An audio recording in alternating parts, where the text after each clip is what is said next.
Then the second reason that they kind of had this issue with Jesus was not only did he not fit their mold, but they wanted, the Pharisees knew that even if this was the Messiah, even if this Jesus was the person that could lead them out of captivity and out of the oppression of the government, that they would lose their power. You see, if Jesus were to take over, if Jesus were to come into power, that all the people that they had been taking advantage of and all the taxes that they had been levying on their people, they would lose their power. And so there's kind of this underlying, I hope the Messiah comes, but I hope it's after I'm done doing what I'm doing because I want to be in charge. And I want to do my own thing. And so this, they kind of get angrier and angrier as you're getting to Jesus. And I don't know if you're familiar with some of the stories. Every time they kind of clashed, Jesus made them look really stupid. Right? Every time, he would come up, well, who should we pay taxes to, Jesus? And, Jesus would say, well, give me the coin. And, he'd say, well, give to God what's God, and Caesar what's Caesar. They're always trying to trap him, and he always just makes them look dumb. And as people, like, anytime someone makes us look dumb, it just kind of separates us from we want to. And so there's this tension building, and we see it kind of come to a clash here in John 10, verse 22. Then came the Feast of Dedication at Jerusalem, or Hanukkah. It was winter, and Jesus was in the temple area walking in Solomon's colonnade, and the Jews gathered around him, saying, how long are you going to keep us in suspense? If you're the Christ, tell us plainly. And so there's this sense of urgency. That they've been waiting, like I said, a long time for this. And so some of them were sensing, maybe this is it, maybe this is the thing. And some of them just kind of want to trap him, get him in trouble. But they're like, just tell us so we can make a decision. You ever say it to God, just show yourself. Just do exactly what I want you to do. Show me exactly, if you want me to do this, God, give me a lightning bolt. Right? Have we done that? I've done it.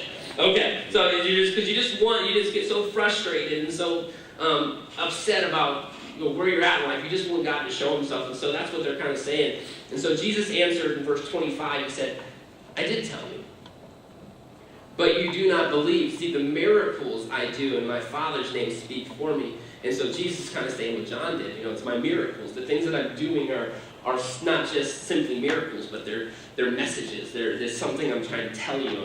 I'm bringing you to a conclusion somewhere. And so in verse 26, he says, but you do not believe because you're not my sheep. My sheep listen to my voice. I know them, and they follow me. I give them eternal life, and they shall never perish. No one can snatch them out of my hand. My Father who has given them to me is greater than all, and no one can snatch them out of my Father's hand. And I and the Father are one. And I just, I want you to kind of put yourself in this conversation. Anytime I kind of think about Jesus when he's kind of preaching to the Jews, I imagine the disciples. And I always try to put myself in the disciples' shoes, what are they doing, and I always just kind of imagine, and there's no backing this up, but I just kind of imagine rooting him on.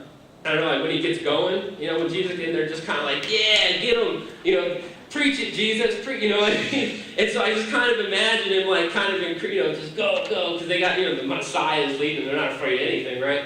And they're go. And then Jesus, he says this last part, he says, I and the Father are one.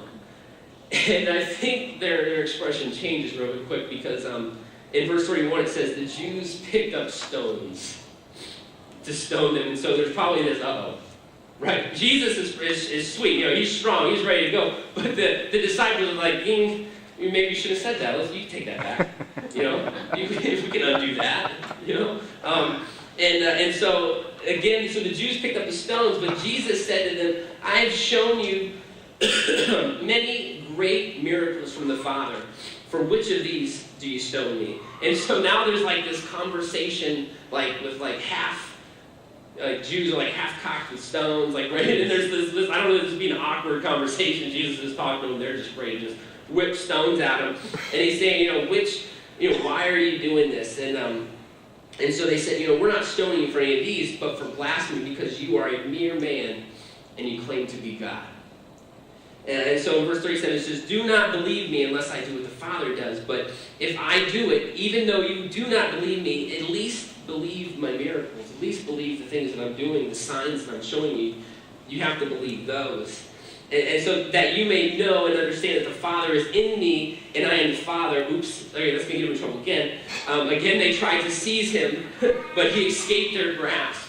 And so you begin to feel the tension that's kind of created everywhere Jesus goes. There's this tension, and there's this trying to capture him, and this kind of polarizing event every time he gets somewhere.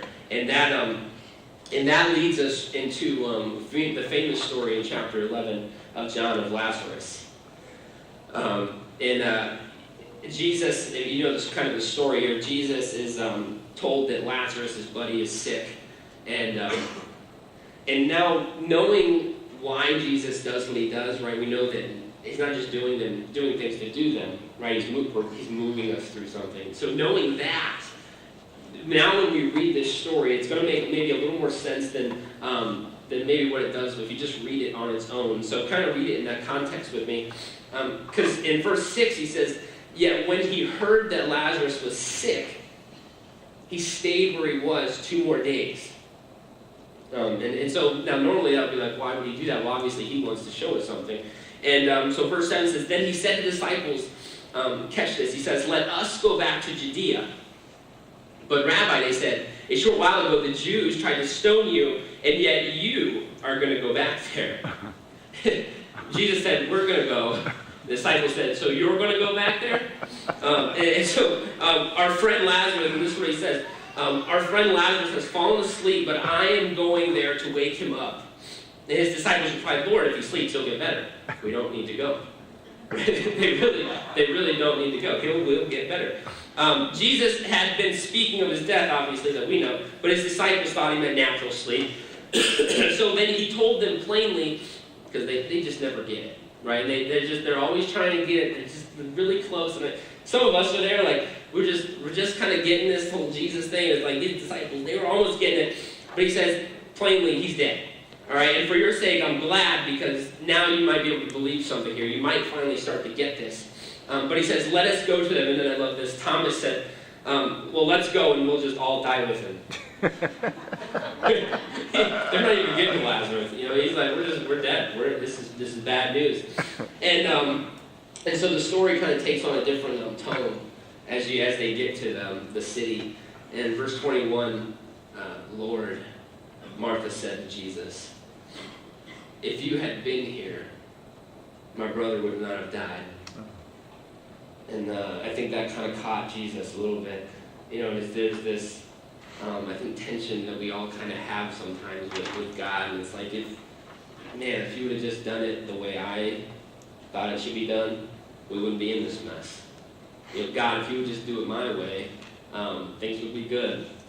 You know, I think we all kind of have that. And so, continues in verse 32, when Mary reached the place where Jesus was and saw him, she fell at his feet and said, Lord, if you had been here, my brother would not have died.